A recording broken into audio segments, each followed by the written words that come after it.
ভগবান তথাগত বুদ্ধ সূত্র নিপাতের মহাবগ্রের প্রব্রজ্য সূত্রের মধ্যে প্রব্রজ্য সম্পর্কে একটি উক্তি করেছেন, যে উক্তিটি আসলে প্রব্রজ্যের জীবনকে উৎসাহিত করে। সেখানেই তথাগত বুদ্ধ উক্তি বলছে যে প্রব্রজ্য হচ্ছে আকাশের মতো উন্মুক্ত, অর্থাৎ কেউ যদি প্রব্রজ্য গ্রহণ করে তার কোনো নির্দিষ্ট স্থান বাঁধা ধরা কোনো অবস্থান নেই। আকাশ যেমন উন্মুক্ত, ঠিক প্রব্রজ্য জীবনটা হচ্ছে উন্মুক্ত। তার যেখানে ইচ্ছে সেখানে তিনি গমন করতে পারেন, তার কোনো পিছুটান নেই বলা চলে। এবং এই প্রব্রজ্য সূত্রের মধ্যে তথাগত বুদ্ধ বহুবিধ তিনি প্রশংসা করেছেন। তো প্রব্রজ্যটা আসলে কি? আমি গতকাল একটু করে বলেছি যে পাপমল বর্জন মূলত হচ্ছে প্রব্রজ্য। আমাদের আচার্যগণও একটি গাথায় বলেছেন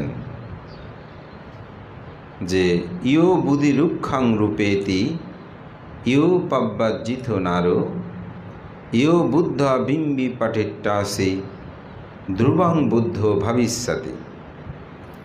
যারা বুদ্ধিবৃক্ষ রোপণ করেন, যারা প্রব্রজ্জিত হয়, যারা বুদ্ধ প্রতিবিম্ব প্রতিষ্ঠা করেন, ধ্রুবাং বুদ্ধ ভবিষ্যতি, তারা ভবিষ্যতে বুদ্ধ হন। বুদ্ধ বলতে আমরা অনেকে সাধারণত সম্মুখ সম্বুদ্ধকে বুঝি, কিন্তু বুদ্ধি ধর্ম দর্শনে বুদ্ধ হচ্ছে তিন প্রকার। তিন প্রকার কি? সম্মুখ সম্বুদ্ধ, পাচ্ছেকা বুদ্ধ, শ্রাবক বুদ্ধ। সম্মুখ সম্বুদ্ধ কাকে বলে? যিনি চারি অসংখ্য অথবা আষ্ট অসংখ্য অথবা 16 অসংখ্য লক্ষাধিক কল্প পারমী সম্ভার পূরণ করে নিজে নিজেই বুদ্ধের ধর্ম, যেটা চতুরার্য সত্য বা অষ্টাঙ্গিক মার্গ, দুঃখ মুক্তির পথ আবিষ্কার করেন এবং অপরকেও সে দুঃখ মুক্তির পথ নির্দেশনা, ব্যাখ্যা, ধর্মদেশনা করতে পারেন, তাকে বলা হয় সম্যক সম্বুদ্ধ। পাচ্ছেকা বুদ্ধ কি? পাচ্ছেকা বুদ্ধ হচ্ছে যিনি নিজে নিজে আসবক্ষয় জ্ঞান তথা বুদ্ধত্ব লাভ করেন, যিনি চতুরার্য আর্যাষ্টাঙ্গিক মার্গ যিনি আবিষ্কার করে নিজে নিজে বুদ্ধ হন, অর্থাৎ মার্গ জ্ঞানাদি উপনীত হন, আসবক্ষয় জ্ঞান। কিন্তু তিনি এই প্রাপ্তিটা কাউকে তিনি বলতে পারে না, কাউকে ব্যাখ্যা করতে পারে না, তাকে বলা হয় সম্যক সম্বুদ্ধ, অর্থাৎ তিনি প্রচার করতে পারে না। শ্রাবক বুদ্ধ কি? যারা সম্যক সম্বুদ্ধের কাছ থেকে ধর্ম শ্রবণ করে সেটা প্রতিপালনের মাধ্যমে সমগ্র আসব তৃষ্ণাকে ক্ষয় করে অরহত হয়েছেন, বাস্ততাপতি সকিতাগামী অনাগামী চারি মার্গ ফলাদি লাভ করেছেন, তাকে বলা হয় শ্রাবক বুদ্ধ। অর্থাৎ অরহত বললে আমরা সহজে বুঝব এই তিন প্রকারের বুদ্ধ। তবে আমাদের পণ্ডিতগণ আরও একটা ব্যাখ্যা দিয়েছেন শ্রোত বুদ্ধ বলে, যেটাকে বলা হয় যিনি সমগ্র ত্রিপিটক আদি যথাযথভাবে আয়ত্ত করেন। তবে বুদ্ধির পরিভাষায় আমরা তিন প্রকারের বুদ্ধির কথা দেখতে পাই। তো এখানেই কেউ যদি বুদ্ধিবৃক্ষ রোপণ করে, কেউ যদি প্রব্রজ্জিত হয় এবং কেউ যদি বুদ্ধ প্রতিবিম্ব দান করে, বলা হচ্ছে বা প্রতিষ্ঠা করে তিনি ভবিষ্যতে বুদ্ধ হন। তো বুদ্ধিবৃক্ষ কি রোপণ করলে বুদ্ধ হয়ে যাবে? না, বুদ্ধিবৃক্ষ রোপণ মানে বুদ্ধি জ্ঞানটা মনের মধ্যেই এটা রোপণ করতে হবে। তো বুদ্ধি জ্ঞান, বুদ্ধি মানে প্রজ্ঞা জ্ঞান, এটি যদি মনের মধ্যে থাকে তিনি কখনো পাপ করতে পারবে না। তো পাপ যদি না করে তাহলে সে কি আর নরকে যাবে? সে তো ঊর্ধ্বের দিকে লাভ করবে, স্বাভাবিক।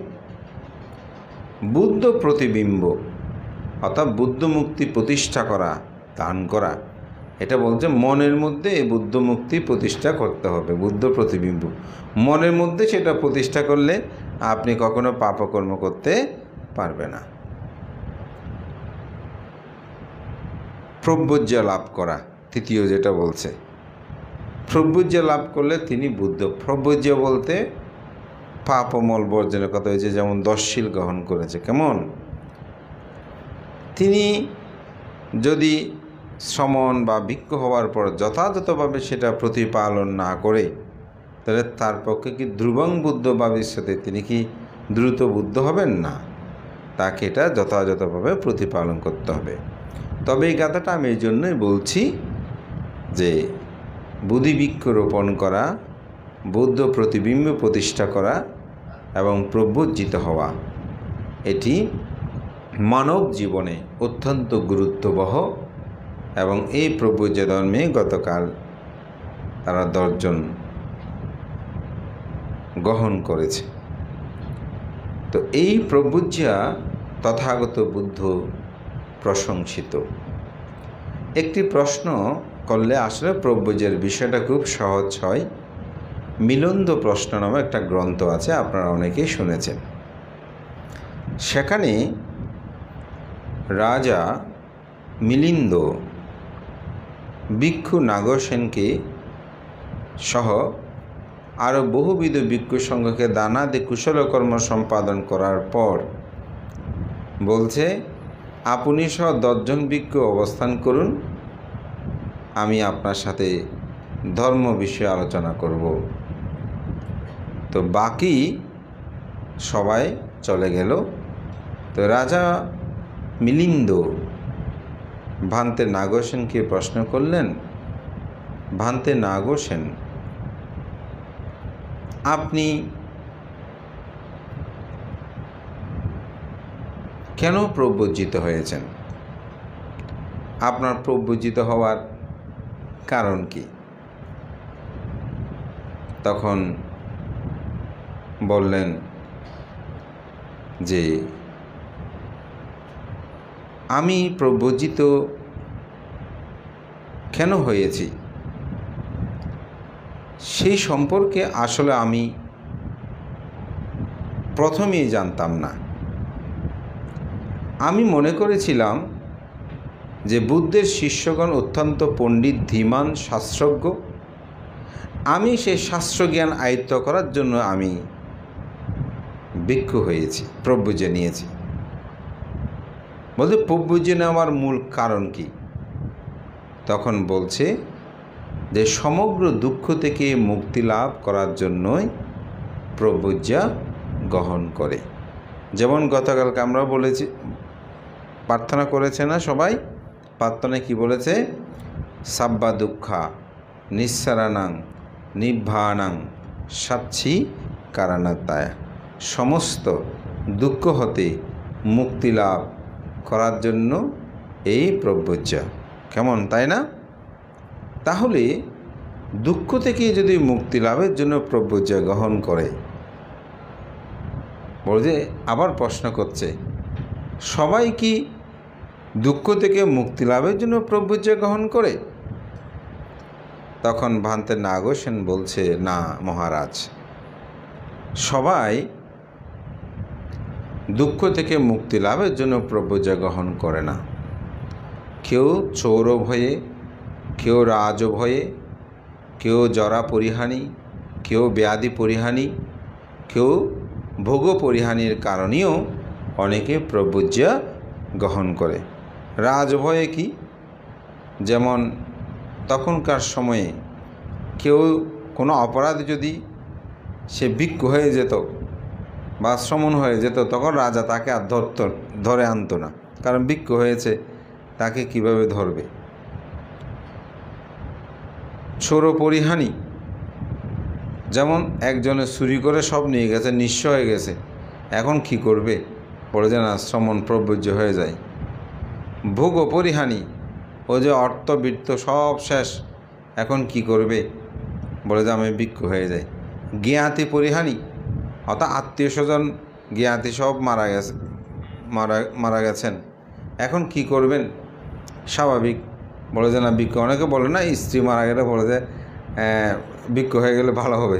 এরকম জ্ঞাতি পরিহানির কারণেও কি করে অনেকে ভিক্ষু, বলছে এইভাবেও তো অনেকে কি হয়, ভিক্ষু বা অর্থাৎ প্রব্রজ্যা গ্রহণ করে। বলে যে এভাবে অনেকে প্রব্রজ্যা গ্রহণ করে।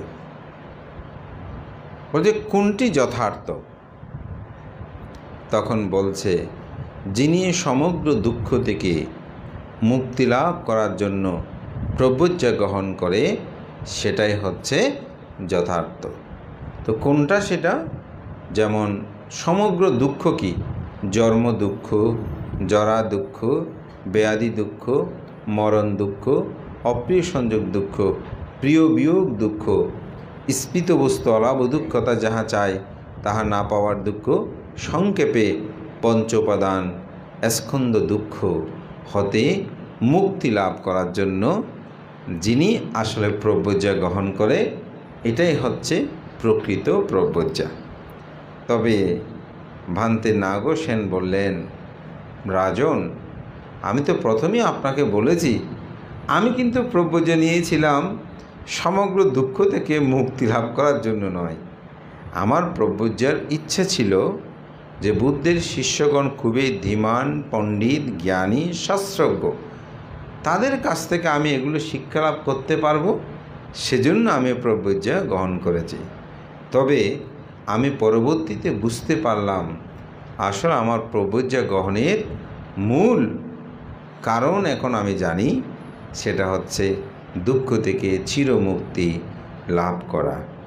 তো গতকালকেও আমি যেহেতু একটা উদাহরণ দিয়েছি, গৃহী জীবন আর প্রব্রজিত জীবনের মধ্যে একটু পার্থক্য আছে। গৃহী জীবন থাকলে তাকে বহু কর্তব্য কর্ম সম্পাদন করতে হয়, কিন্তু তিনি যদি প্রব্রজিত হয় তাহলে তাকে এত কর্ম সম্পাদন করতে হয় না। যেমন গৃহীতে থাকলে তাকে সেখানে চাকরি করতে হয়, তাকে স্ত্রী পুত্র থাকলে তাদের ভরণ পোষণ করতে হয়, মা বাবাকে সেবা যত্ন করতে হয়, সামাজিক কর্ম, তাকে পরিবারের কর্ম, জ্ঞাতি স্বজনের কর্ম, এগুলো তাকে করতে হয়। কিন্তু একজন যদি সে প্রব্রজ্যা গ্রহণ করে, তাহলে তার স্ত্রীর প্রতি কোনো কর্তব্য নেই, মা বাবার প্রতি কোনো কর্তব্য নেই, ভাই বোনের প্রতি কোনো কর্তব্য নেই, স্ত্রী পুত্রের প্রতি কোনো কর্তব্য নেই, সমাজের প্রতি তারও কোনো কর্তব্য নেই। তিনি তার নিজের ইচ্ছে মতো ধর্ম বিনয়গুলোকে রক্ষা করে প্রতিপালন করতে পারেন, যার কারণে গৃহী থেকেও প্রব্রজ্যা জীবনটা হচ্ছে শ্রেষ্ঠতর এবং উত্তম। তো ভগবান তথাগত বুদ্ধ তাই এই প্রব্রজ্য জীবনকে প্রশংসিত করেছেন, বলেছেন আকাশের মতো উন্মুক্ত এই জীবন। তো যার কারণে আজকে এই প্রব্রজ্য ধর্ম সম্পর্কে আমার মূলত কয়েকটি উদাহরণের মাধ্যমে আমার দেশনাটা আমি করছি। বুদ্ধের সময়কালে বুদ্ধ এক সময় কুরু রাজ্যের মধ্যে তিনি তুল্যকুটিক নামক একটি স্থানে গিয়েছিলেন। তো সেখানে এক ধনপতি ব্রাহ্মণের এক পুত্র ছিল, তার নাম ছিল রাষ্ট্রপাল। বুদ্ধ এসেছেন কুরু রাজ্যে, সেখানে ধর্ম দেশনা করবেন, অর্থাৎ কুরু প্রদেশে। তখন গৃহপতি সহ তার পুত্র অনেকে সেখানে ধর্মদেশনা শ্রবণ করতে গিয়েছে। তো গৃহপতির পুত্র রাষ্ট্রপাল যখন ধর্মদেশনা করতে গেলেন, তখন বুদ্ধের ধর্মকথা শুনতে শুনতে তিনি উপলব্ধি করতে পারলেন, যদি আমি দুঃখ থেকে আসলে মুক্তি লাভ করতে চাই, তাহলে আমার প্রব্রজ্জা গ্রহণ করাটা আবশ্যক। আমাদের মধ্যেও যারা দুঃখটাকে উপলব্ধি করতে পারে, তারাই আসলে প্রব্রজ্জিত হতে পারে। প্রব্রজ্জ হওয়া এত সহজ নয়। যেমন আমাদের পরম শ্রদ্ধেয় সাধারণানন্দ মহাতেরও বর্ণভান্তে, আপনারা জানেন তিনি 29 বছর বয়সে 11 বছর কি 12 বছরের একটা ছেলে মৃত্যুবরণ করেছে। ওইটা দেখেই তিনি 29 বছর বয়সে গৃহত্যাগ করেছিলেন। এইভাবে অনেক মানুষকে আমরা দেখেছি। আমাদের পরম শ্রদ্ধেয় অষ্টম সঙ্গরাজ শিলালঙ্কার মহোৎসব মহোদয়, তিনি কিন্তু তৎকালীন সময়ে অত্যন্ত সম্ভ্রান্ত জমিদার বংশের সন্তান ছিলেন। তিনি সংসারের অসারত্বতা দেখে তিনি উপলব্ধি করলেন যে না,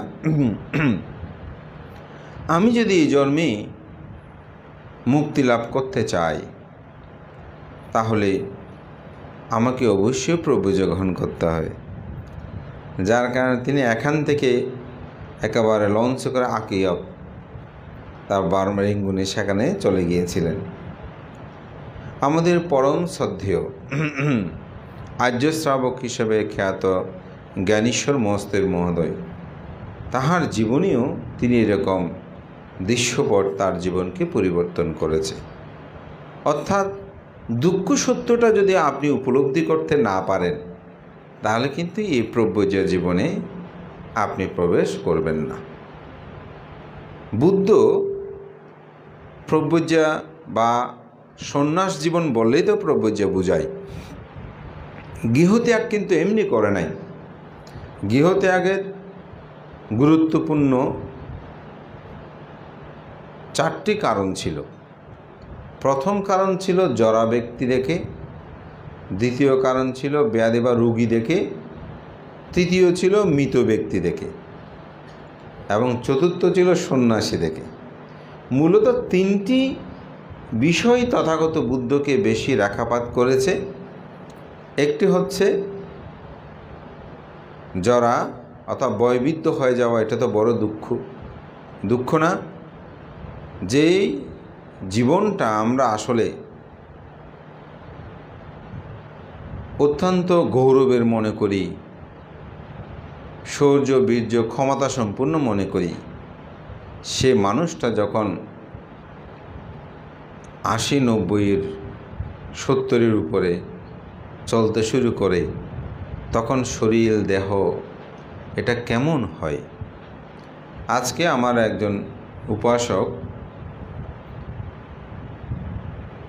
উনি খুব অসুস্থ, তো একটা ফাঁঙে গেলাম, তার একটু কয়েকটা বিল্ডিং পরেই ওনার বাড়ি।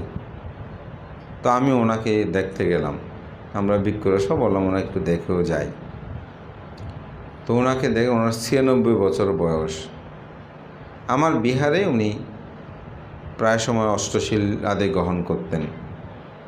তো আজকে ওনার শরীরের দেহ দেখে আমি ভাবছি, হ্যাঁ, কেমন মানুষ, তিনি কেমন হলেন, শরীরটা কেমন হয়ে গেছে। অথচ তার কিছুদিন আগেও আমাদের সাধারণ সম্পাদক এখানে এসে পিকি মিত্র, উনিশও আমরা বিহারের পক্ষ থেকে ওনাকে দেখতে গিয়েছিলাম ওনাদের গ্রামের বাড়িতে। তখনও কিছুটা ভালো ছিল বলা যায়, কিন্তু এখন একেবারে শয্যাশায়ী। আমরা গেছি, উঠে বসেছেন, তো কথা বলছেন খুব আস্তে আস্তে, কথা বলারও যেন শক্তি নাই।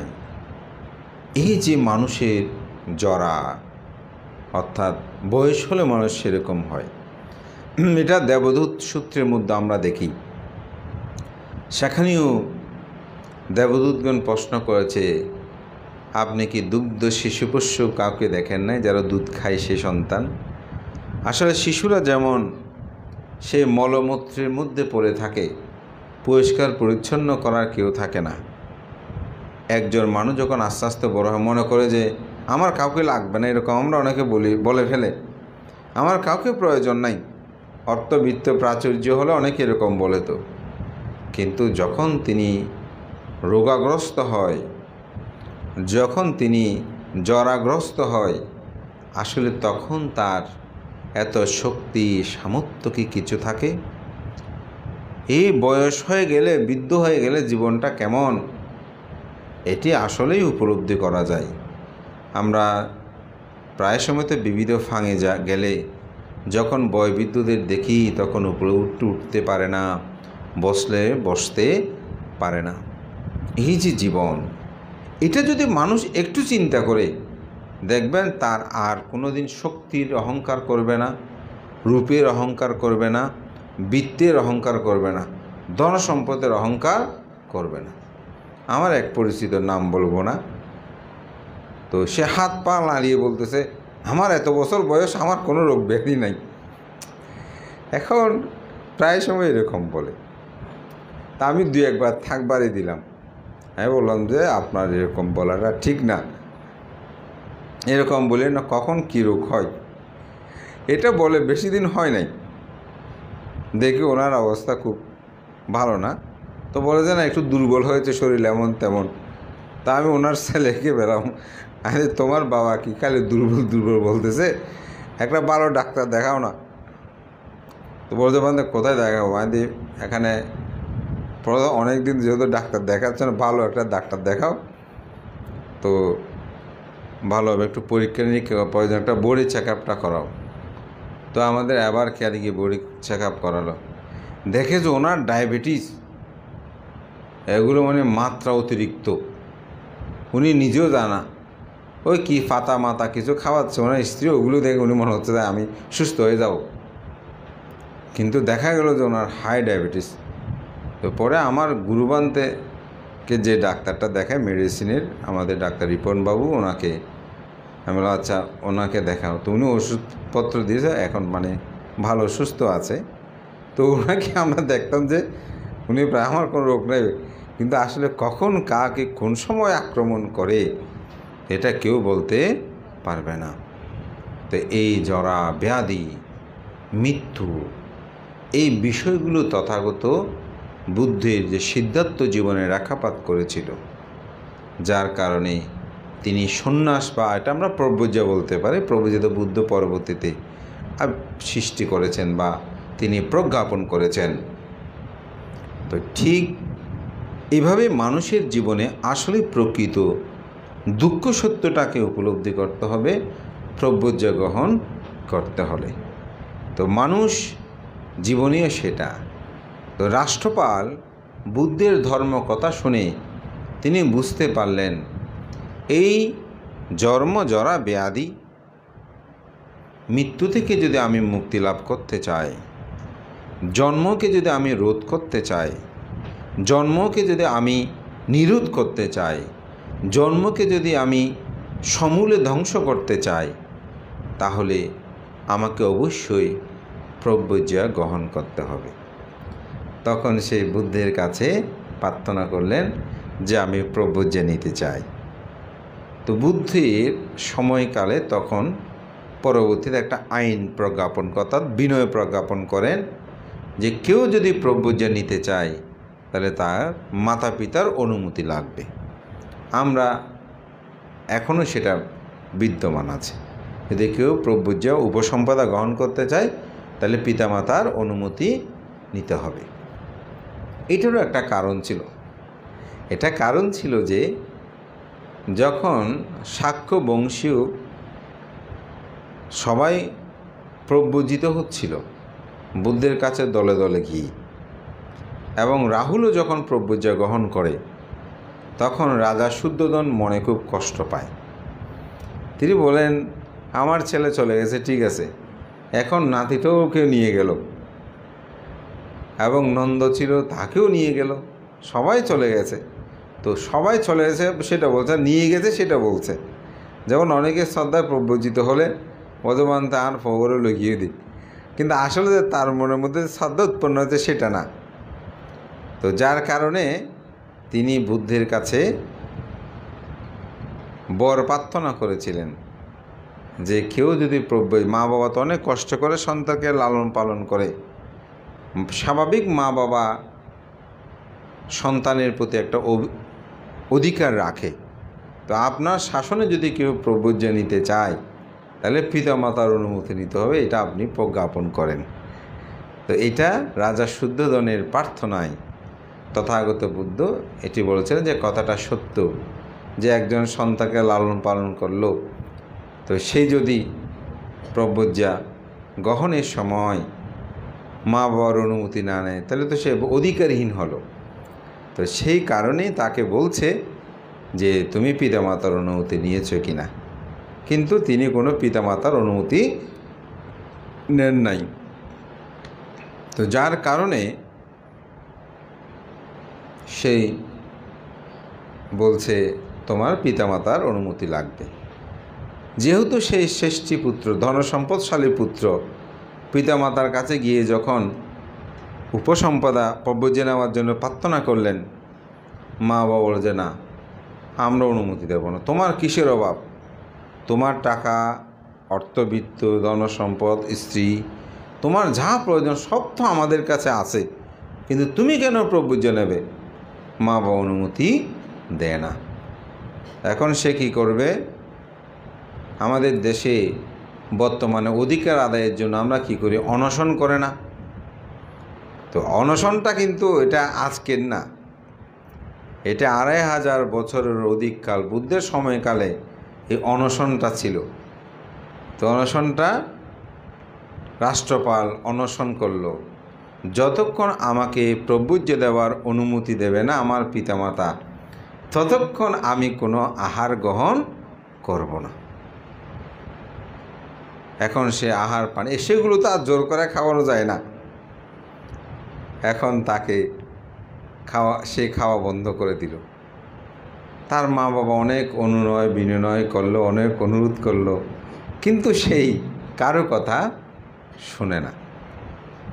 শেষে তার বন্ধু বান্ধবী যারা আছে তাদেরকে খবর দিল, বলে তোমরা হলে একটু বুঝাও।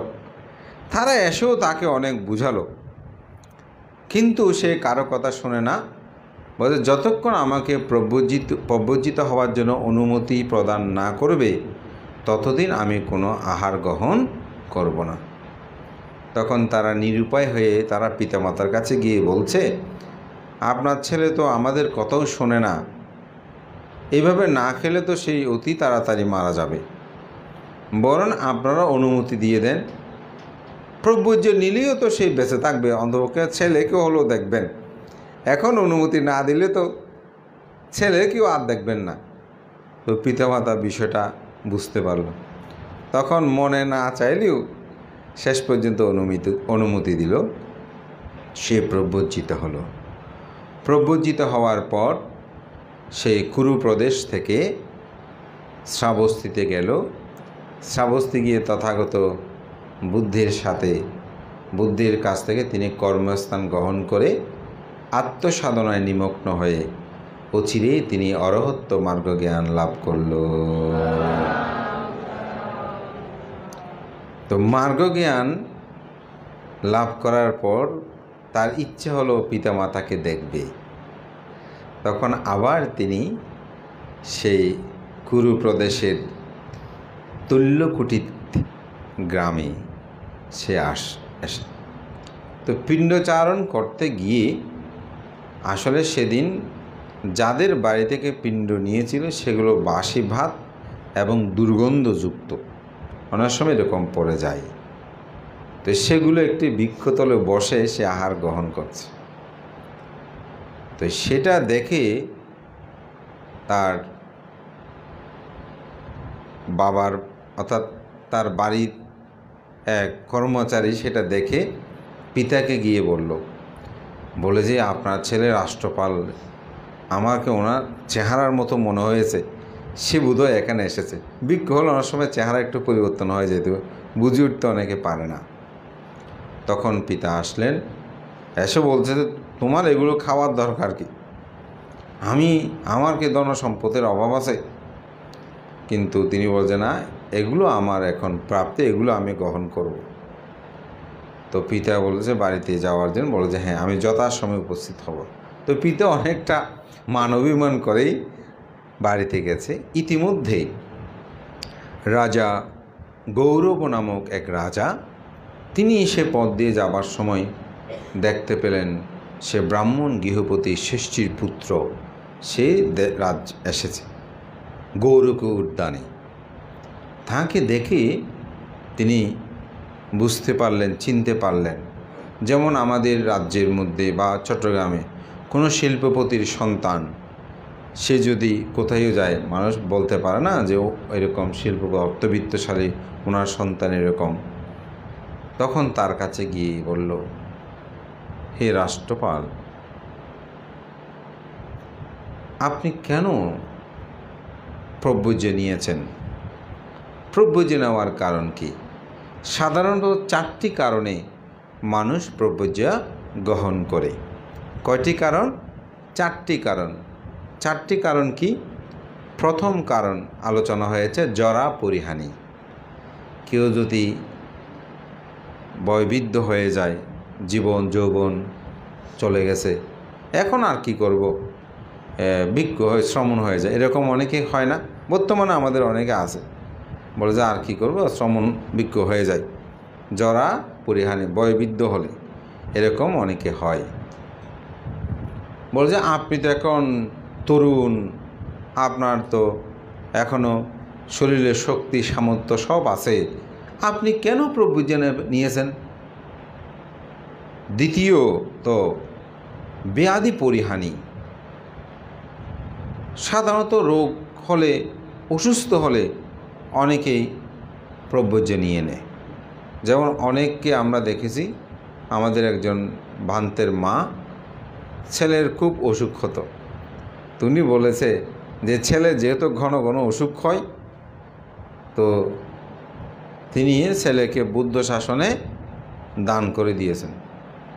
তো ওনার মস্ত বড় অনুষ্ঠানে বড় ভান্ত, উনি অনেক বড়, আমি নাম বলছি না, তো ওনার বক্তব্য বলছিলেন, আমার মা আমার খুব অসুখ হতো বলে আমাকে প্রব্রজ্য ধর্ম দীক্ষা প্রদান করে। তাহলে এটা কোন পরিহানি? ব্যাধি পরিহানি, অর্থাৎ রোগ হলে। অনেক রোগ, বুদ্ধের সময়কালেও অনেকে কিন্তু জীবক যেহেতু বিনা পয়সায় চিকিৎসা দিতেন, তো অনেকে রোগ ব্যাধি হলে শ্রমণ হয়ে যেত। এই জন্য আমাদের প্রব্রজ্য নেওয়ার সময় কুষ্ঠরোগ আছে কি না প্রশ্ন করে, 20টা প্রশ্নের মধ্যে আসে না, এই ধরনের কোনো রোগ আছে কি না, যেমন মির্গি রোগ, এগুলো থাকলে কিন্তু সেই শ্রমণ ভিক্ষু হতে পারে না। কুরুজা যেটা রোগ, এটা হলেও ভিক্ষু হতে পারে না। এই ধরনের রোগ ব্যাধির কিছু কিন্তু বিষয় আছে, গান্ড কিলাস এরকম নাত্তি বানতে বলে যে না ভানতে, এই ধরনের রোগ আছে কি না। পুলিশ আর্মিতে যেমন পরীক্ষা নিরীক্ষা করে আপনার ওদেরকে নিয়োগ দেয়, ভিক্ষুদের ক্ষেত্রে কিন্তু এরকম পরীক্ষা নিরীক্ষা আছে। যেমন অঙ্গ পরিহানি, কোনো কারো যদি আঙ্গুল না থাকে, হাত না থাকে, পা না থাকে, তাহলেও কিন্তু ভিক্ষু হতে পারে না, বিকলাঙ্গ হলেও কিন্তু পারে না। তো এই জন্য অর্থাৎ ব্যাধি পরিহানি অর্থাৎ রোগের। তো বলে যে আপনি তো সুন্দর দেহ সম্পূর্ণ, আপনাকে কেন প্রব্রজ্য নিতে হবে? কাকে বলছে? রাষ্ট্রপালকে বলছে। ভোগ পরিহানি। ভোগ পরিহানি কি? যেমন অনেকের টাকা পয়সা না থাকলে অর্থবিত্ত হারিয়ে ফেলেছে, বলে যে অনেকের কাছে ধন সম্পদ ছিল, এখন শেষ, কী করবে, নিঃস্ব হয়ে গেছে, অনেকেই এখন প্রব্রজ্য গ্রহণ করে। আপনার তো অর্থবিত্ত সব আছে, তবুও কেন আপনি প্রব্রজ্য গ্রহণ করেছেন? চতুর্থ, সেটা হচ্ছে কি জ্ঞাতি পরিহানি। এগুলো ইতিমধ্যে আলোচনা হয়েছে।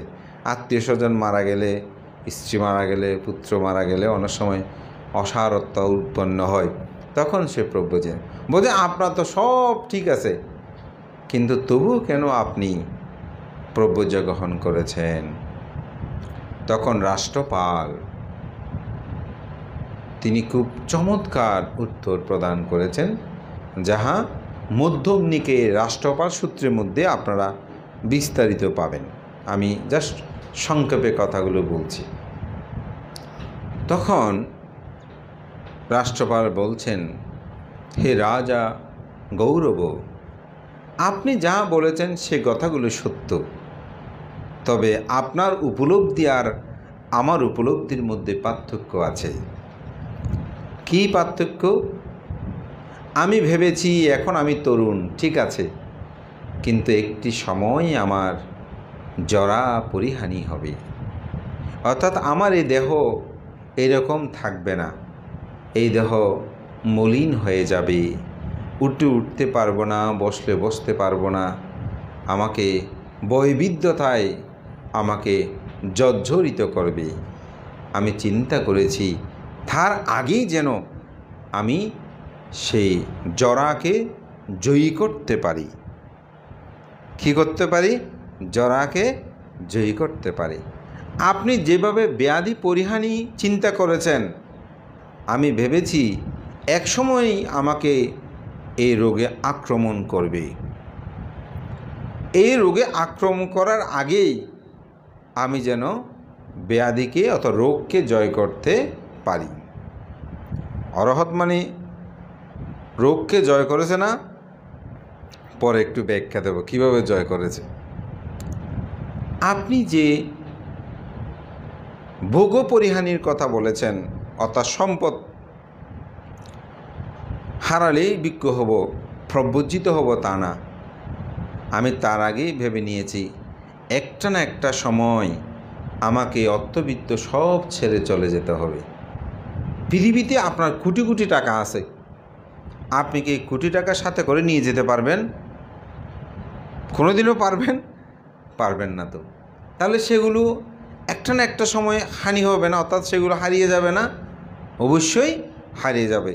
বোঝা আমি সেটা উপলব্ধি করে প্রভু জানিয়েছি আগেই। জ্ঞাতি পরিহানি, আপনার আত্মীয় স্বজনকে ছেড়ে একবার চলে যেতে হবে না?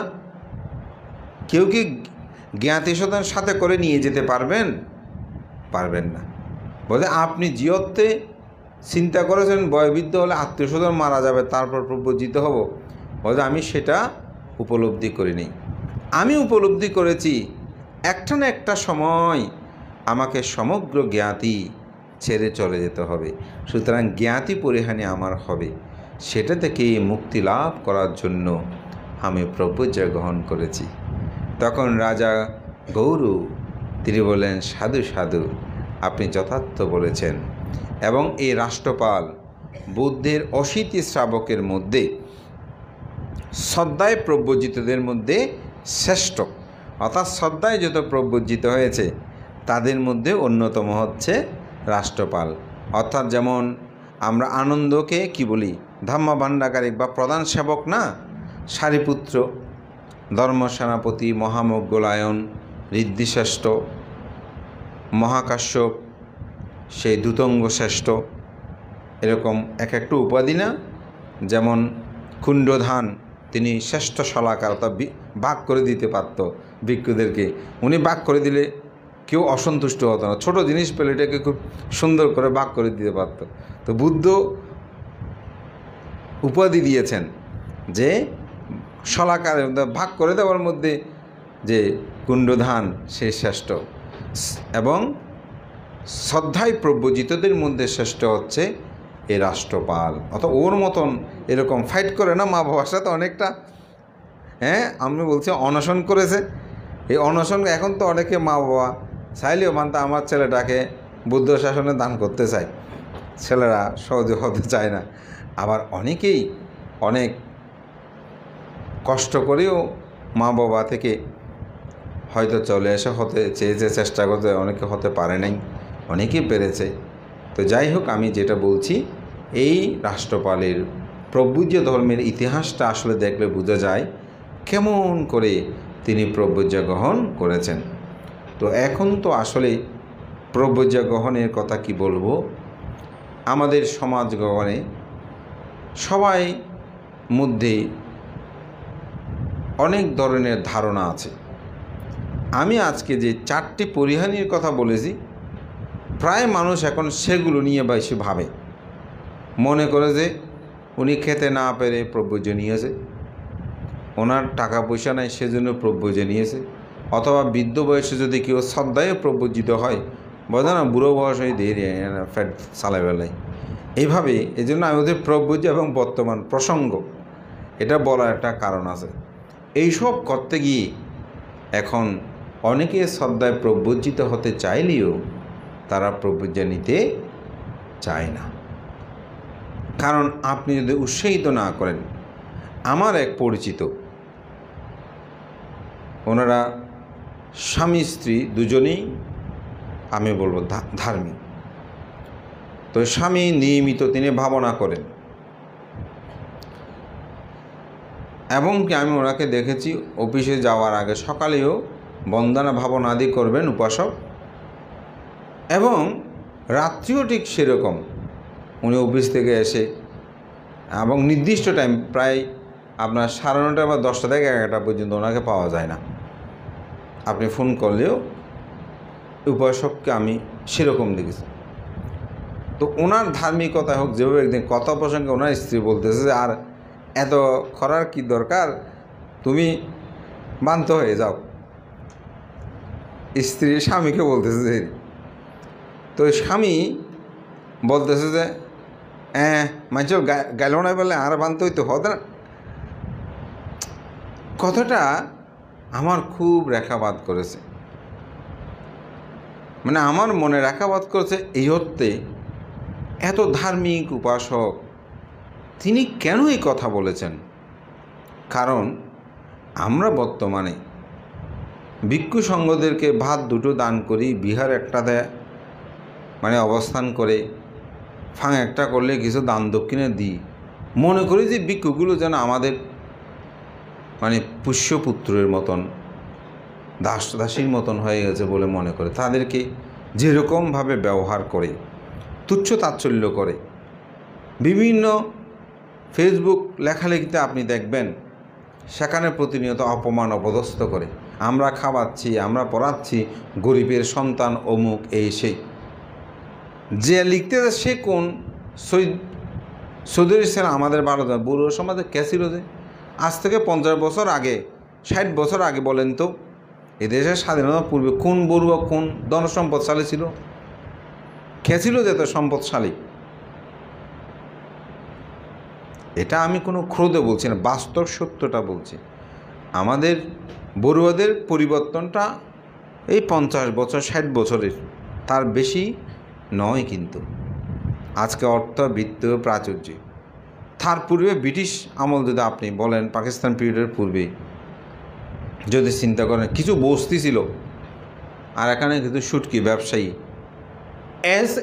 এদের ছাড়া আর কে ছিল যে এখানে ধনসম্পদশালী? কোন সৌদরি, কোন জমিদারের সন্তান, কে কোনটা, এটা সমাজ জানে না। এখন একটু পরিবর্তন হয়েছে। তাহলে আপনি যখন কোনো ভিক্ষুকে তার দরিদ্র মুখ বলে আপনি নিন্দা করেন, তখন তো স্বাভাবিক তার মনে প্রশ্ন আছে, আমি কেন প্রব্রজ্য নিলাম?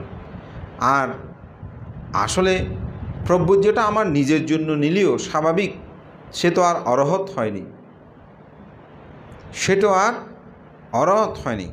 এভাবে আমাদের সমাজ আজকে নিন্দা করতে করতে যারা প্রব্রজ্যের জীবনটা নিয়ে অতিবাহিত করতে চায়, তাদের মধ্যেও প্রব্রজ্য ধর্মের প্রতি অনীহা চলে এসেছে। আমাদেরকে কোনো ভিক্ষু দোষ করলে সাধারণত বলে যে বানতে এটা ঠিক নেই, বিহারে থাকতে পারবে না, এটা আর এখানে থাকা যাবে না। আপনাদের ছেলে মেয়ে এগুলো দোষ করে না? দোষ করলে তাকে কি করেন? তাকে সংশোধন করার চেষ্টা করেন। যদি একেবারেই সংশোধনের অযোগ্য হয়ে যায়, তাহলে আপনারা তাকে ত্যাজ্যপুত্র করেন, কিন্তু তার আগে নয়। তো ভিক্ষুদের একটা ভিক্ষু একটা বিহার থেকে চলে যাবে কখন, তারও কিন্তু কিছু নিয়ম আছে, সেগুলো যদি হয় স্বাভাবিক, অবশ্যই তাকে বিহার ত্যাগ করতে হবে, অথবা চিবর ত্যাগের হলে চিবর ত্যাগ করতে হবে। কিন্তু আপনার একটা ছোটোখাটো বিষয়, যে বিষয়গুলো একজন ভিক্ষু পরিশুদ্ধ হওয়া যায়, সংশোধন হওয়া যায়, সে বিষয়টা নিয়ে আপনি আমাদের সমাজে এখন সেটা আমরা লক্ষ্য করছি। ভিক্ষু গিয়ে আমরা প্রতিদ্বন্দ্বী মনে করছি। কোনো ভিক্ষু কোনো কিছু প্রাপ্ত হলে, কোনো ভিক্ষু কোনো জায়গায় প্রশংসিত হলে আমরা কিভাবে তার দুর্নাম করব সেদিকে যাই।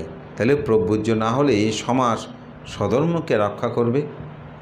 এখন আপনি বলেন এই 7 দিনের জন্য শ্রমণ হতে পারতেছে। এখানে যখন আলোচনা করছি বর্জবান্তে বন্ধ শেষ হয়ে যাবে 18 তারিখ, 19 তারিখ, কেউ বলে 20 তারিখ, তাই না? কর্মজীবন তবু আমরা বলছি ঠিক আছে, অন্তপক্ষে 5 দিন হলো হোক, 6 দিন হোক, 1 সপ্তাহ থাকুক, অন্তপক্ষে কিছু তো শিখবে। মন্দের ভালো হইলে একেবারে হচ্ছে না, ওখানে অনেক কিছু না। কেউ শিবর ত্যাগ করলে ও তার কে নিন্দা, সে যেন মহা অপরাধ করে ফেলেছে। অথচ এই সমাজে তিনি যতদিন ছিলেন একটি বিহার রক্ষা করেছে, বুদ্ধের বাণীগুলো উচ্চারণ করেছে, সমাজের জন্য দান করেছে। তো এইসব করতে গিয়ে অনেকে, যেটা সত্যি কথা, সমন থাকে বলে যে না ভিক্ষু হবো না, ভিক্ষু হলে সমস্যা আছে। তো সেই অথচ ভিক্ষু হয়ে যদি সে যতদিন থাকে ততদিন শাসন সদ্ধর্মের উন্নতি হবে। কিন্তু এইরূপ নিন্দা করতে ফেসবুকে কিছু মানুষ দেখবেন শুধু ভিক্ষু দোষ খোঁজে। আপনি কি ফেসবুকে দোষ লিখে লিখে তাকে শুদ্ধ করতে পারবেন? শুদ্ধ করানোর কিছু নিয়ম আছে। তো শুদ্ধ করাতে হলে একটা ভান্তে যদি অপরাধ করে আপনি তার সাথে যোগাযোগ করে, ভান্তে কেন আপনি এমন করছেন, ভান্তে এটা তো করাটা উচিত না। প্রকৃত দায়ক হলে সেরকম, প্রকৃত দায়ক হলে তাকে সেরকম। আপনি যদি উন্নত হন, দেখবেন কোনো ভিক্ষু যদি অনুন্নতও থাকে সে উন্নত হতে বাধ্য হয়ে যাবে। এরকম কিন্তু বুদ্ধের সময়কালেও অনেক ঘটনা আছে, খুব সুন্দর ঘটনা আছে। এক উপাসিকা, তিনি মার্গলাভী ছিল, সে অপরের চিত্ত সম্পর্কে জানতে পারত। তো ওনার ওখানে একজন ভান্তে এসেছে, ভান্তেটা অনেকটা লোভে পড়ে এসেছে, মানে এই উপাসিকা খুব দান ধর্ম করে, ওনার কাছে গেলে আমি অনেক দান ধর্ম পাবো। এখন উপাসিকা যে অন্তর্যামী ছিল, চিত্ত সম্পর্কে জানতে পারত, এটা সে জানতো না। তো সে বিহারে এসে মনে মনে ভাবতে উপাসিকা যদি আমাকে বিহারে থাকার জন্য ফাং করে তাহলে তো খুব ভালো হতো। এখন উপাসিকা এসে বান্তাকে বলছে, বান্তে আপনি আমার বিহারে এই 3 মাসে অবস্থান করুন। সে তো মহা খুশি হয়ে গেছে, বলছে আমার মনের চিন্তার সাথে তো উপাসিকার মিলে গেছে। তখন মনে মনে ভাবতেছে আমার একটা তো থাকার জন্য একটা খুব মানে পালঙ্কের দরকার, যদি এরকম একটি পালঙ্ক পেতাম ভালো হতো। কিছুক্ষণ পর উপাসিকা এসে বলতেছে, বান্তে আপনাকে একটা পালন দান করব। তখনও কিন্তু সে বুঝতে পারছে না যে অন্তর্যামী। তো সে ভাবতেছে যে উপাসিকা তো দেখি আমার কথা বলতে পারে না, আমি যেটা চিন্তা করি সেটাই উপাসিকা মানে উপলব্ধি করতে পারে, আমাকে এসে দিচ্ছে। তো আমার ভাবছে কালকে একটু উত্তম খাদ্যদ্রব্য যদি এরকম জিনিস পেতাম ভালো হতো। পরের দিন দেখা গেল যে উপাসিকা সে জিনিসগুলো নিয়ে এসেছে। সে মনে মনে যেটাই ভাবে সেটাই উপাসিকা এসে ওনাকে দেয়। তখন সে চিন্তা করতেছে আমার মনের মধ্যে যদি খারাপ কিছু ভাবি তাহলে তো এই উপাসিকা সেটাও বলতে পারবে, তাহলে এটা বড় লজ্জার বিষয় না? তখন সেই চিত্তানুদর্শী হলো, অর্থাৎ তার চিত্তের মধ্যে যখনই কোনো অকুশল উৎপন্ন হয় সাথে সাথে সেটা মন থেকে আমরা বলি ফেলে দেওয়ার জন্য চেষ্টা। এটা সম্যক ব্যায়ামে বলছে উৎপন্ন অকুশল অনুৎপত্তির চেষ্টা। যেটা অকুশল উৎপন্ন হয়েছে সেটা যেমন আমি ভাবতেছি যে এই শ্রমণটাকে মারব। এখন শ্রমণ, আমি জানি যে শ্রমণে কিন্তু অন্তর্যামী আমার কথা বলতে পারে, মানে আমার মনের কথা বলতে পারে। তো এটা মন উৎপন্ন হওয়ার সাথে সাথে আমি এটা ত্যাগ করব না, কারণ শ্রমণ জেনে গেলে তো আমি লজ্জা পাবো। তো উপাসিকা যদি জেনে যায় ওনার খারাপ চিত্ত সম্পর্কে তাহলে তো ওনার লজ্জা পাবে। তখন তিনি স্মৃতি সাধনা নিমগ্ন হলেন। এই স্মৃতি সাধনা চিত্ত সম্পর্কে জানাই তো ভাবনা। যখন তিনি সে বিষয়ে ধ্যান করতে শুরু করলো, অর্থাৎ প্রতিক্ষণে কোনো চিত্তের মধ্যে যেন কোনো অকুশল উৎপন্ন না হয়, তখন দেখা গেল তিনি অচিরেই মার্গ জ্ঞানেই উপনীত হলো।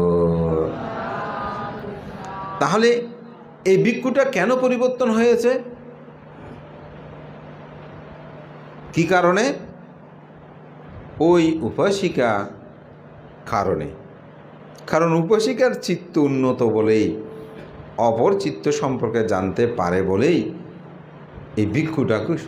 তো আমাদেরও তো উচিত, একটা ভিক্ষু যদি দোষ করে সেটা ধামাচাপা দেওয়া নয়, সেটা থেকে শুদ্ধ করা। ভান্তে আপনি এই কাজটা করা আপনার উচিত নয়।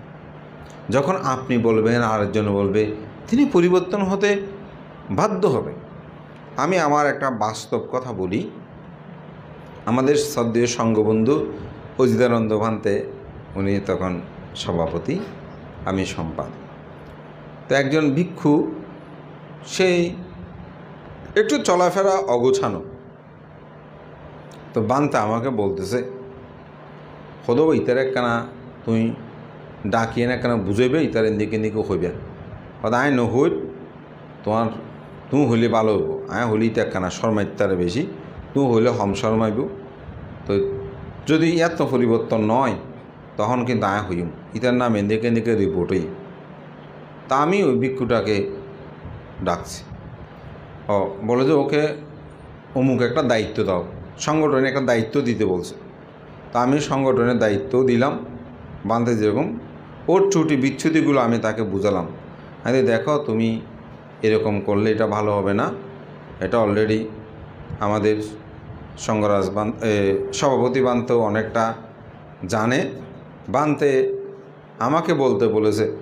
এখন আমি বলার পর যদি তোমার পরিবর্তন না হয় তাহলে কিন্তু বান্তে বলবে, তখন তোমার লজ্জায় মাথা কাটা যাবে। এরকম করে বললাম।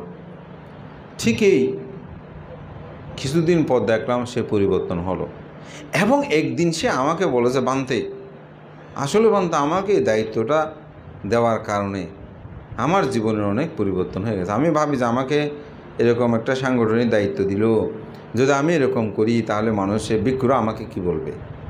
তাহলে থাকে পরিবর্তন এইভাবে। হ্যাঁ, কিছু অপরাধ যেগুলো আপনার পরিবর্তন নাই, সেটা অবশ্য আমি মানব। সে ভিক্ষু যদি তার ভিক্ষুত্ব জীবনের রক্ষা করতে একেবারে না পারে, যেটা চারি স্তম্ভ আমি বলি, তাহলে সেটা পরিবর্তন।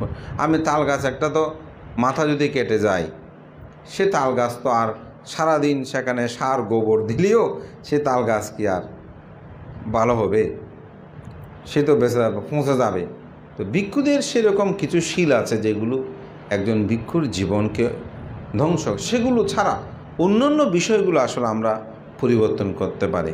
কিন্তু সেটা না করে আমরা প্রতিনিয়ত ভিক্ষুর এমন তেমন এইভাবে যখন আমরা ভিক্ষু নিন্দা করি, শ্রমণদেরকে নিন্দা করি, তখন তো তারা আসলে সহজেই প্রভুজ ধর্ম গ্রহণ করতে চাইবে না।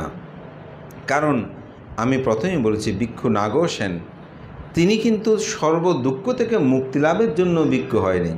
তিনি নিজে বলছেন, মিলন্দ প্রশ্নে স্পষ্ট লেখা আছে, আমি প্রভুজ নিয়েছিলাম বুদ্ধের শিষ্যগণ, শাস্ত্রজ্ঞ, পণ্ডিত, তাদের থেকে সেই শিক্ষাগুলো নেওয়ার জন্য। অর্থাৎ তিনি তৎকালীন সময়ে শিল্প শিক্ষা করার জন্য শ্রমণ হয়েছেন। এটার অনেক কাহিনী আছে, আমি সেখানে যাচ্ছি না। কিন্তু পরবর্তীতে তিনি বুঝতে পারলেন, যার কারণে তিনি অরহত হয়েছিলেন। অরহত হওয়ার পরে তিনি বুঝতে পেরেছেন আসলে কেন তিনি প্রভুজে নিয়েছেন, ভিক্ষু হয়েছেন। সুতরাং আমাদের মধ্যে এই ধরনের কিছু ভিক্ষু থাকতে পারে, শ্রমণ থাকতে পারে, স্বাভাবিক। কিন্তু দেখা গেছে যে তাদের অতীত পুণ্য, অতীত জন্ম জন্মান্তরের পারামি তাদেরকে পবিত্র ভিক্ষু জীবন অতিবাহিত করেছে। আমার এক পরিচিত, উনি শিবর ছেড়ে চলে যাবেন। তো পটিয়া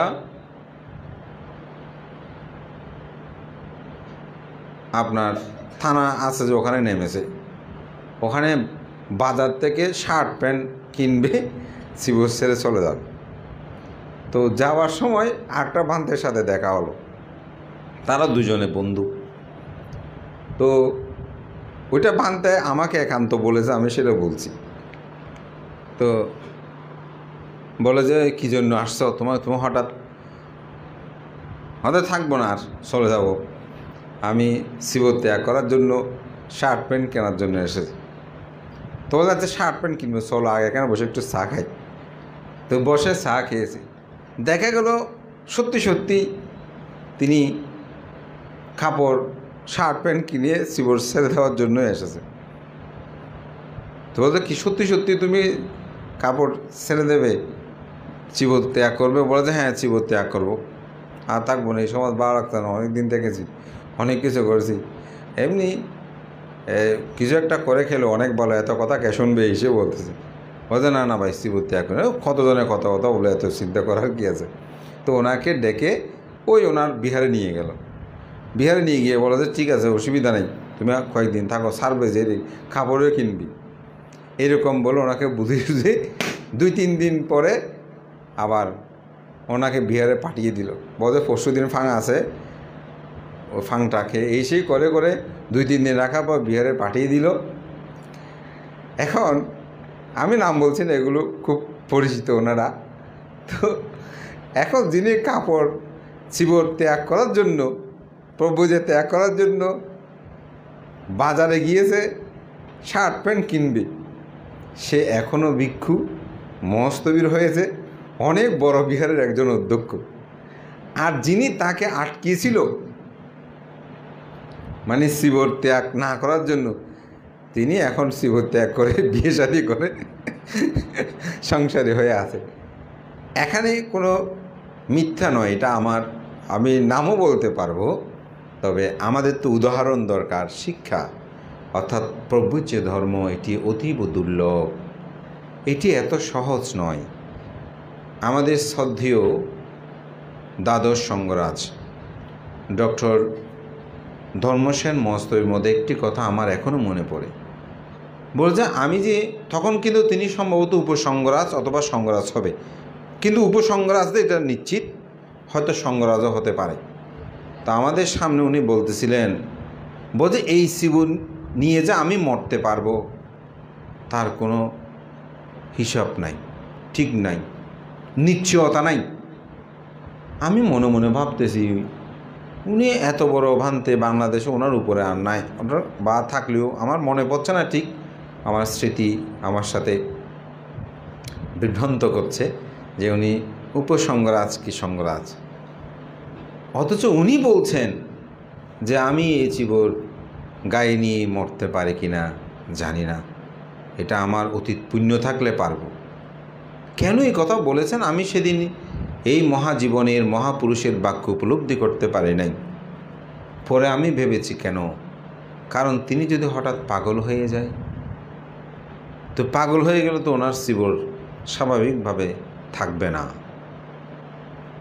ঠিক না? এত সহজ নয়। তো এই প্রভুজ্য ধর্ম, প্রভুজ্জিতদের নিয়ে আমরা অনেকেই বিভিন্ন কটূক্তি করি, বিভিন্ন অপবাদ দিই, মিথ্যা কথা বলি। কোনো একটা হিংসাবশত তাকে কীভাবে অপদস্থ করব, কিভাবে তাকে বিহার থেকে বিতাড়িত করব, বিভিন্ন ধরনের অপবাদ আমরা দিয়ে থাকি। কিন্তু আমাদের বোঝা উচিত, ব্রহ্মচারীর একজন ভিক্ষুর একজন সমন সম্পর্কে অপবাদ দিলে তার যে মহাকর্ম বিপাক ভোগ করতে হয়। আপনারা অনেকেই অম্রপালির কথা শুনেছেন, ঠিক না? কেন সেই গৌণিক বৃত্তি করেছে, তার কর্ম বিভাগ। উৎফলাবর্ণের কথা শুনেছেন, কেন এদের কর্ম, এগুলো কেন সৃষ্টি হয়েছে? সামান্য এক চৈত্যের মধ্যে এরকম সংক্রমণ করতেছে, তা এভাবে হাসি দিয়েছে যে ওখানে থুতো পড়েছে এরই, ওটা দেখে বলছে কোন খারাপ নারী, একটা শব্দ ইউজ করেছে আমরা যেটা খারাপ বলি এরই, বলছে কোন এরকম খারাপ নারী এগুলো ফেলেছে, এরকম বলেছে। কিন্তু যিনি সংক্রমণ দিচ্ছেন তিনি মার্গ জ্ঞানলাভী ছিলেন। এরকম কুটু বাক্যের দ্বারা জন্ম জন্মান্তরে তাকে সে খারাপ নারী হিসেবে চিহ্নিত হতে হয়েছে। কর্মের বিপাক। এরকম অনেক সময় একটি বিহারে ভিক্ষুকে কীভাবে দৌড়াবো, নারী একটা লাগিয়ে দেবে, অর্থবিত্ত একটা অপবাদ দিয়ে দেবে, যে কোনো প্রকারে ভিক্ষুটাকে কীভাবে অপদস্থ করব। বিহারের ক্ষমতার লোভে, সম্পাদের লোভে, ক্ষমতার লোভে এরকম অনেক অপবাদ। যদি সত্য হয় সেটা অন্য কথা, কিন্তু মিথ্যা অপবাদ এটি দিয়ে আজকে প্রভু যে জীবনের প্রতি মানুষ উৎসাহ হারাচ্ছে। আমি যেহেতু মহাসভার আসলে দায়িত্বে ছিলাম, আমি সেরকম অনেক কিছু দেখেছি। বিষয়টা সামান্য, কিন্তু ভিক্ষুটাকে তাড়াতে হবে। কেন তাড়াতে হবে? ভিক্ষুর কাছ থেকে কিছু টাকা নিয়েছে, এখন ভিক্ষু টাকাগুলো কষতেছে, আমার টাকাগুলো ফেরত দাও। বলছে দিয়ে দেবে বলে বলে ঠিকমতো দিচ্ছে না। তো এখন সে একটু চাপ দিচ্ছে, তো চাপ দিচ্ছে আর কী করবে? এখন ভিক্ষুকে দূরেতে পারলে তো আর তিনি এসে টাকা খুঁজতে পারবে না। মিথ্যা অপবাদ দিয়ে দিল। আমার এক শিষ্যের মতো, যদি না আমার শিষ্য ছিল না, মানসিক রোগী করে ফেলছে, এখন ঘরে থাকে সেই।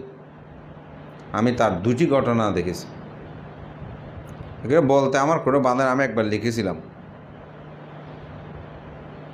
আমাদের ফজল করিম আছে না, উনি বিহারে কিছু ফ্যান দান করেছিল।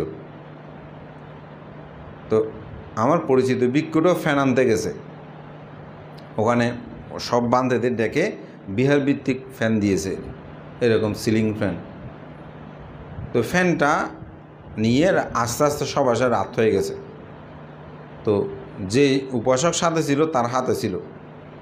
তো বান্ধবকে বলতে এখন অনেক রাত হয়ে গেছে, আপনি বিহারে চলে যান, আমি বাড়িতে ফ্যান আমি কালকে নিয়ে যাব। তো এখন একসাথে গিয়েছে। তো ফ্যানটা আমাকে দেন, আর বানতে কেন আনবে? সকাল উনি নিয়ে আসবে, বিয়ার জন্য ফ্যান দান করেছে, সমস্যা কি? তো এখন সে বিহারে চলে গেল।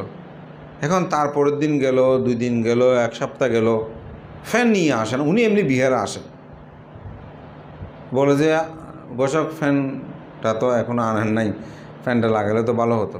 হয়তো বান্ধব নিয়ে আসবো। তো কিছুদিন পরে আবার বলছে, বসক আপনি এতবার ফ্যানটা মনে থাকে না? হয়তো ফ্যান না আসলে কী হয়েছে?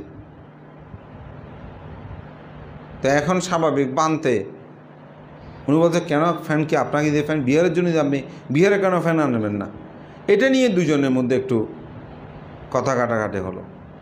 এখন ভিক্ষুরা আর সেখানে থাকতে পারেনি, সেখানে বিভিন্ন মারপেচ করে ভিক্ষু বানতে আমাকে বিহার থেকে বের হয়ে যেতে বলেছে, অমুক করেছে সমুক করেছে, এগুলো বলে একটা তার আত্মীয় স্বজন নিয়ে একটা দল করে ফেললো। তো অনেকটা গ্রাম দোপাটের মতন হয়ে যাচ্ছে। যখন আমাকে বললাম, আমি গ্রাম পাট করে থাকার কোনো দরকার নেই, এমন কি বিহার হয়েছে যেটা, চলে আসো। তো ভিক্ষুটা ওখান থেকে চলে। কিন্তু তার মানসিক এই যন্ত্রণা সে তো ভুলতে পারে না, অহেতুক। এখানে আমি কোনো মিথ্যা বলছি না, আমি নাম সহ বলতে পারবো। আমি একদিন কোনো নাম উল্লেখ না করে শুধু ফেসবুকে লিখেছি, ওই দায়কের সাথে আবার আমার একবার কথা হয়েছে, বন্ধু আপনি এটা এভাবে লিখে দিয়েছেন কেন, এরকম বলতেছে আমাকে। তাহলে চিন্তা করে দেখেন তো, একজন ভিক্ষু ফ্যানটা দিয়েছে সরকারি একজন কর্মকর্তা, সেটা তার বাড়ির জন্য তো না। সে ফ্যানটা পরের দিন সকালে আনার কথা। তো এটা যদি ভিক্ষুটা বলতে যায়, তাহলে ভিক্ষু খারাপ হয়ে গেল। দান বাক্সের টাকা অমুক সমুক, যখন ভিক্ষুটা প্রতিবাদ করবে, কারণ 10 জনের টাকা, তখন সে ভিক্ষুটা খারাপ। ভিক্ষুরা দোষ করলে দোষ, এটা অবশ্যই আমি বলবো সংশোধনের বিষয় সংশোধন করতে হবে।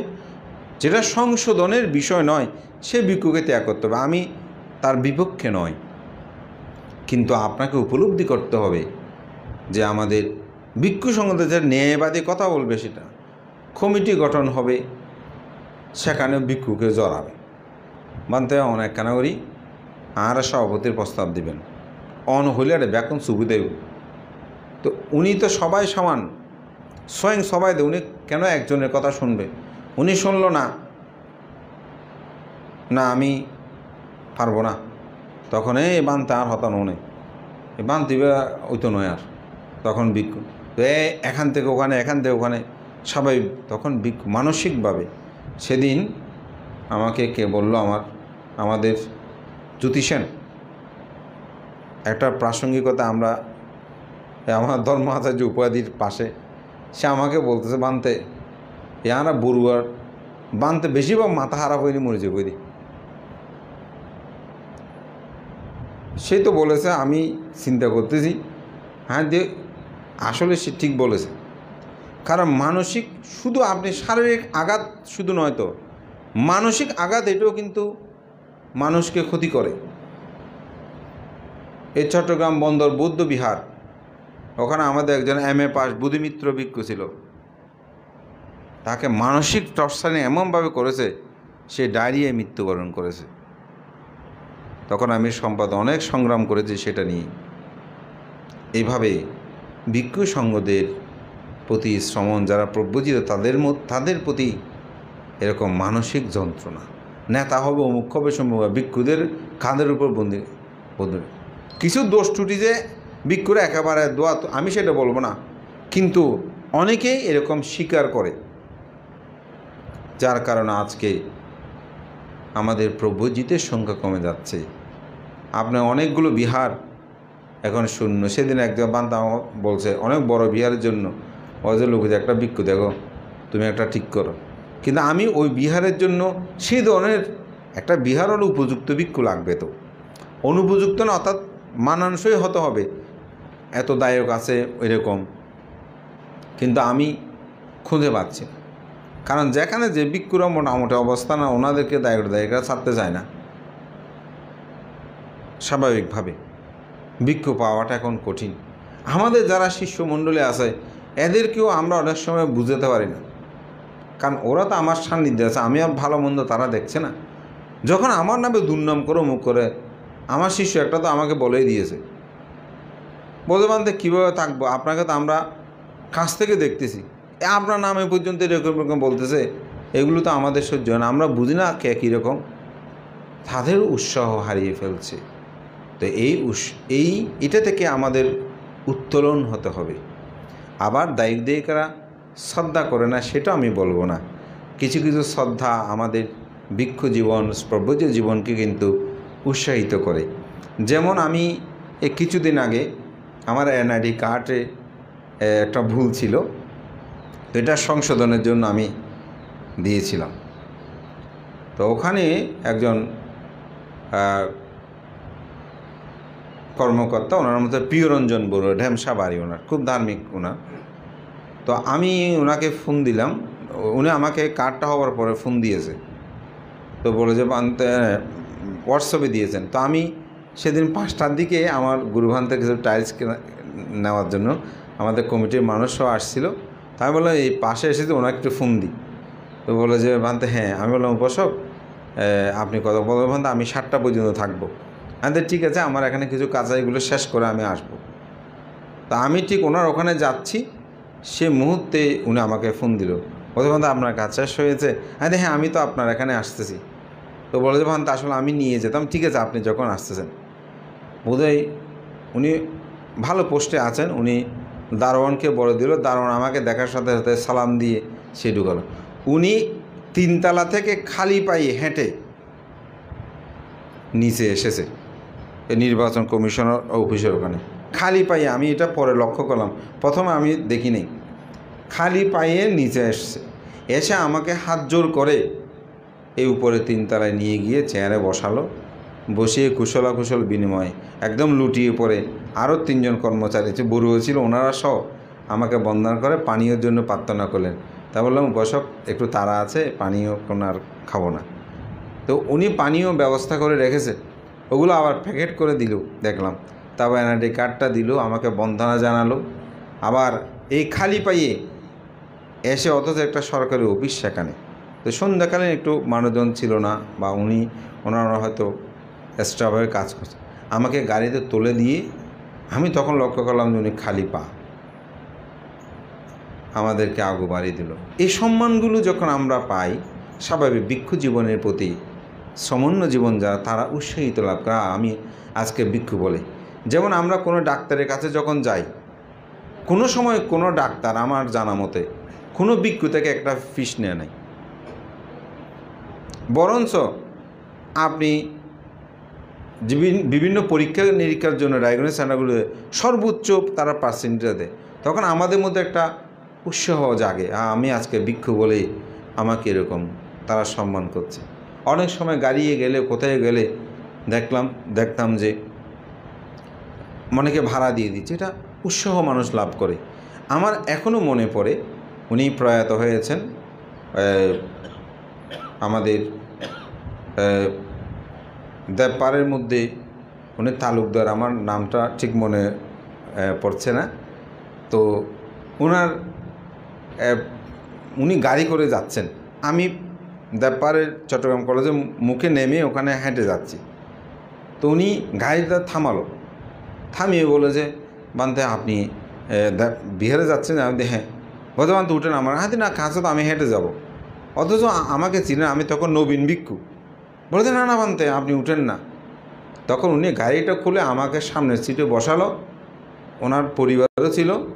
তো উনি পিছনে গিয়ে বসলো। তখন আমি তো নবীন, আমাকে চেনেও বা কজনে, এখন হয়তো অনেকে চেনেন। আমাকে একেবারে দেবপাড়ে নিয়ে গিয়ে উনি তো আতায় নেমে দরজা খুলে দিল। আমার মনে মনে আনন্দ লাগলো, হ্যাঁ আমি আজকে ভিক্ষু বলে এই উপাসক। আমার ওখানে গিয়ে দেখি ওনার বেশ সমাদর, ওনা ওখানে বক্তব্য দিচ্ছে, ওনাকে এরকম সম্মাননা দিচ্ছে। আরে এত বড় একটা গুণী মানুষ আমাকে তো এরকম সম্মানিত করেছে, হ্যাঁ আমাদের ভিক্ষু হলে কত সম্মান। তখন ভিক্ষুটা একটা প্রেরণা লাভ করে আনন্দ। আমার ব্যক্তিগত অভিজ্ঞতা থেকে বলছি, দেশে বিদেশে যেখানেই গিয়েছে সম্মান যখন লাভ করেছে, স্বাভাবিক ভিক্ষু জীবনের প্রতি দায়বদ্ধতা আরও বাড়ে। আমরা তো পারি একজন ভিক্ষুকে সেরূপ যথার্থ সম্মান করে তাকে উৎসাহিত করা, তাকে এগিয়ে নেওয়ার জন্য আমি মনে করি তাকে প্রেরণা দেওয়া। কিন্তু আমরা সেটা না করে প্রতিনিয়ত যদি তুচ্ছ তাচ্ছল্য করি, অমুক করি সমুক করি, তখন তো স্বাভাবিকভাবে, হ্যাঁ ব্যক্তিবিশেষ যদি কেউ, আপনি ব্যক্তিবিশেষ বলতে পারেন, এগুলো যদি আপনি ফেসবুকে ওখানে লেখালেখি করেন, প্রতিনিয়ত নিন্দা করেন, তাহলে তো অপররা শ্রদ্ধা হারাবে এবং অপরের মধ্যে সেটা ধারণা উৎপন্ন হবে, তাতে আমাদের সমাজ সধর্মের পরিহানি হবে। আপনি নিন্দা, শুধু আমাদের কথা কি বলবো, এখন বুদ্ধের কথা কেউ অনেকে উলট পালট করে, বুদ্ধ এটা বলে নেই, এমন বলে নেই, তেমন বলে নেই বলে মানুষের মধ্যে বিভ্রান্তি সৃষ্টি করছে। এটা বুদ্ধের কথা নয়, এটা বুদ্ধ এই কথা নেই। বুদ্ধ, আপনি যেটা বুদ্ধের কথা বলছেন সেটা আপনি কিভাবে জানেন? আপনি অন্যটা বুদ্ধের কথা নয় বলেন। এভাবে এখানে শুধু দায়ক না, ভিক্ষুও জড়িত। এক ভিক্ষু আরেক ভিক্ষুকে বাধা প্রদান করা, এক ভিক্ষু আরেক ভিক্ষুকে নিন্দা করা, এগুলোতেই আমাদের সমাজে আজ প্রব্রজিত কেউ হতে চাচ্ছে না। সবাই প্রব্রজ্য বিমুখ হয়ে পড়েছে। এর থেকে আমাদের উত্তোলন দরকার। তো যাই হোক, আমার বিষয়টা আজকে সেজন্য বলেছি প্রব্রজ্য এবং বর্তমান প্রসঙ্গ। আমাদের বর্তমান সময়ে আমাদের সেই চিন্তা চেতনা হতে হবে, উৎপন্ন করতে হবে। এখন তো আমাদের পরিবারগুলোতে ছেলে মেয়ের সংখ্যা কম, একটা দুটা ছেলে, তারও বর্তমান উগ্র হওয়া উগ্র মাইয়া হারে প্রব্রজিত বা দুয়োর হয়তো বান্ধব দুয়ো হওয়া না, হ্যাঁ এভাবে। তাহলে আমাদের শাসন সদ্ধর্ম কীভাবে রক্ষিত হবে? এটি রক্ষা করার জন্য আমাদের সকলকেই অবশ্যই আমি বলবো সচেতন হওয়াটা দরকার। যদি আমরা সচেতন না হই তাহলে কিন্তু আমাদের শাসন সদ্ধর্ম রক্ষা করাটা খুব কঠিন হয়ে পড়বে। তা আমি অনেক আজকে অপ্রিয় সত্য কথা বললাম। বাস্তবিক পক্ষে কারো কোনো রূপভাবে হিংসা বিদ্বেষাপন্ন হয়ে নয়, আমি আমার অভিজ্ঞতা চিন্তা চেতনা থেকে আমি এই কথাগুলো উপস্থাপনা করেছি, যাতে আমাদের সমাজে যারা প্রব্রজিত হয়েছেন, যারা ভিক্ষু হয়েছেন, তাদের প্রতি যেন আমরা গৌরবশীল হই, আমরা যেন শ্রদ্ধাশীল হই। আপনারা যদি গভীরভাবে একটু চিন্তা করে দেখবেন, আপনাদের ছেলে মেয়েগুলো 7 দিনের জন্য হলে মা বাবা কেমন করে, কতবার বিহারে আসে, সারা বছরে মিলে আসে না, সারা বছর মিলে 7 বার আসে কিনা সন্দেহ। কিন্তু এই 7 দিনে সকালে, দুপুরে, রাত্রে 10টা বাজলেও যায় না, অথবা 9:30 বান্ধব দরজা বাঁধি তো হয়তো না, একখানা ফরঙ্গ একখানা হতাহত। তাহলে দেখেন এই 7 দিন কেমন। অন্যান্য যারা সন্তান, তাদের মা বাবাও তো, সে দরিদ্র হোক ধনী হোক, সন্তান তো সবার কাছে সমান, ঠিক না? তাহলে তারা যদি সেভাবে ত্যাগ করতে পারে, তাহলে কেন আমরা আমাদের ভিক্ষু সঙ্গদের প্রতি আমার সন্তান মনে করে তাকে আমরা রক্ষা করব না? কারণ একটা ভিক্ষু একটা শ্রমণকে রক্ষা আমি মনে করি। যেমন আমাদের এখানে যেটা উপাসিকা আছেন, আমাদের এখানে এই পর্যন্ত যত সমন ওনার স্কুলে ভর্তি হয়েছে, কোনো সময় উনি বেতন নেন না। ওনার নিজে থেকে বেতন দিয়ে দিয়েছেন শিক্ষক, অথচ ওখানে বেতন দিতে হয়। আমি যতটুকু জেনেছি ওনার নিজে থেকে বেতন, উনি ওনাদেরকে পড়ায় কোনো দিন একটা মানে কোনোরূপ উনি বেতন নেয় নাই, প্রাইভেট পড়ায় যেও, যেটা সত্যি কথা। তাহলে আমি নিজের সম্বন্ধকে বলতে যে তোমরা উৎসাহিত হবে। দেখো তোমরা সমন বলে এরকম, আমার ওখানে একটা সমন সেই বয়স হয়েছে কিন্তু লেখাপড়া মোটেই করে নেই। তো শেষে বললাম যে একে তো অন্ধ করে রাখা যাবে না, এখন তাকে একটু লেখাপড়া করে তো ভালো হয়। তো ওদের সাথে সবাই পরামর্শ করে, সত্যি কথা বলতে ওর বয়স এখন 14 হবে না, 14 বছর বয়সে এখন কে দেখিয়ে দিয়েছে কি জানি, আমার কাছে নিয়ে আসছে ওর মা। আমি চিনি না, বদবান্তে আমার এই সমস্যা, আমার ছেলেটাকে আপনি রাখেন না। এখন আমি বললাম আমার এখানে ছেলে এখন অনেক বেশি হয়ে গেছে, তো আচ্ছা। তো তাকে যখন পড়াতে বসলাম, দেখি যে সেই মানে স্বরবর্ণ ব্যঞ্জন বর্ণই চিনে না। আরে এত বয়স! তা আমার ওখানে একটা ছেলে ছিল, সেই তাকে নাকি বলছে তুই মূর্খ। এখন ও এই মূর্খের দুজনের মধ্যে একেবারে মানে হাতাহাতি হওয়ার মতন অবস্থা। তা আমি ডাকলাম, ঘটনা কি? বলো যে এই সমস্যা আমাকে মূর্খ ডেকেছে। ও আচ্ছা আচ্ছা। তো আমি ডাকলাম, আমি তাকে বললাম তুমি তো অন্ধ। এখন ও ডাকছে মূর্খ, আমি ডাকলাম তাকে অন্ধ। বলছেন তা কিসের অন্ধ, আমি তো সব দেখি। সে কিন্তু আবার ছটপটে কথা বলে। আমি না তুমি অন্ধ তো, হয়তো কোথায় দেখি এটা কী বলো তো। এখন সেই মানে ক ক গ গ এগুলোও ভালো, দেখছো তুমি এগুলো পড়তে পারতো না, যে এই জন্যই তোমাকে বলছি অন্ধ। তো তাকে আমরা উৎসাহিত করলাম, সে এখন মোটামুটি পড়াটা অনেকটা অগ্রসর হয়েছে।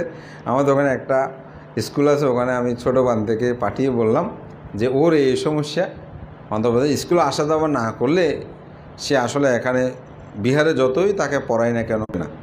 তো ঠিকই ওনারা আমাদেরকে সহযোগিতা করেছে। ওখানে এক শিক্ষক শিক্ষিকা, উনি ওর সব বেতন, শুধু আমরা ভক্তিটা করে দিয়েছি 3400 টাকা না কত মনে হয়। আমি তখন দেশেও ছিলাম না, এসে ছোটো বান্ধবের টাকাগুলো দিয়েছি যে, তো উনি প্রতি মাসে বেতনটা দিচ্ছে। তাহলে আমি বলবো যে সেই একদিন রাতের প্রায় 1:30 হবে, শব্দ হচ্ছে। আমি কিরে এতক্ষণ কেন শব্দ হচ্ছে? আমি আমার দরজাটাকে বের হয়ে দেখতেছি সে পড়তেছে। তো পড়াচ্ছে একটু লিখে বেশি সেই। তা আমি কি তোমার হয়তো না, আমাকে ম্যাডাম এরকম পড়া দিয়েছে তো এগুলো পড়তেছে। আর এখন কয়টা বাজে? না আমি অনেকক্ষণ পড়বো। আমার খুব ভালো লাগলো। তা আমি ওকে বললাম তুমি রাত জেগে না পড়ে সকালে ভোর উঠে পড়ো, এটা বেশি ভালো হবে। তো সে কিন্তু খুব চেষ্টা করে, অনেক ভালো হয়েছে ওরা বলছে। তো এখন আসলে আমি এখনও ওর মাটাকেও আমি ঠিকমতো মানে বাড়ি এমনি রাঙামাটি এরকম বলছে, কিন্তু ওদের মুষ্টি আমি কিছু এখনও ভালোভাবে চিনি না। উনি আমাকে দিয়ে গেছে, মাঝে মধ্যে আমাকে কয়েকবার ফোন করেছে, আমি কথা বলতে পারি না যে এক এক সময় বলে। তো বোধহয় এখন এখানে আমার ছোটো বান্ধবের কারো নাম্বারটা আমরা নিয়েছে, ওখানে যোগাযোগ করে এসে মাঝে মধ্যে দেখে যায়। কিন্তু এটা আমাদের সমাজের একটা সন্তান, সে যে এখন পড়তে পারতেছে, আমি মনে করি তার মধ্যে যে একটা ধর্ম জ্ঞান হচ্ছে। এবং আরেকটি কথা, এটা আমি এখন তো অনলাইন কি বলবো, মানে তার কিছু চলাফেরার মধ্যে ব্যতিক্রম ছিল জিনিসপত্র নিয়ে। অবাক করার বিষয়, সে এখন একটা জিনিস এরকম পরে থাকলেও সে ধরে না। এরকম পরে থাকা কোনো তাকে বুঝিয়েছে যে এটা যদি করো এমন হবে, এটা করলে এমন হবে, এরকম তুমি চুরি করিও না, তুমি এরকম মিথ্যা বলবে না, এটা করবে না। তাহলে সেই যদি বিপদগামী হয়ে যেত, তাহলে আপনার আমার সম্পদগুলো সব হরণ করতো না বড় হলে সেই। কিন্তু তাকে যে আমরা বুদ্ধ জ্ঞান দিয়ে তার মধ্যে যে একটা পরিবর্তন এসেছে, পরে কী হয় আমি জানি না, কিন্তু আজকে দিন পর্যন্ত আপনি যদি তার সামনে টাকা পড়েও থাকে সে নেবেন। আমরা পরীক্ষা করেছি, সে তার যে একটা পরিবর্তন হয়ে গেছে, এটি তো একটি আমাদের সমাজের জন্য। সে যদি চিবত ছেড়ে চলেও যায়, সে সৎ পথ থেকে যাবে, তো সমস্যা কোথায়? একজনের তো তাকে সমস্ত কিছু বহন করতে হচ্ছে না। তো সমাজটাকে পরিবর্তনের জন্য আমাদের সবার তো সহযোগিতা দরকার।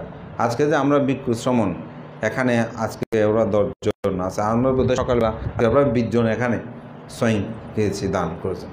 আপনারা দান করেছেন মধ্যে সমাজটা আজকে ভিক্ষু সংঘের শাসন সঙ্গে কাজ করছে, সমাজের জন্য হিত হচ্ছে। আমাদেরকে সেই বৃহৎ বিষয়গুলো তো চিন্তা করতে হবে। যাই হোক, আমি অনেক অপ্রিয় কথা হয়তো এখানে বলেছি। দেশনাটা আমি সাধারণত কাউকে হেয় প্রতিপন্ন করে করি না, কিন্তু যেহেতু প্রাসঙ্গিক বর্তমান, তা আমি সবার কাছে আহ্বান থাকবে, আমরা যেন ভিক্ষু সংঘদেরকে বিপরীতমুখী মনে না করি। তারা আমাদের সমাজের একটি অংশ, তাদের শাসন সদ্ধর্মের জন্য তারা নিবেদিত। এবং এদেশে যদি ভিক্ষু সংঘ না থাকে, এই ধর্মটা রক্ষা করা কখনো সম্ভব হবে না।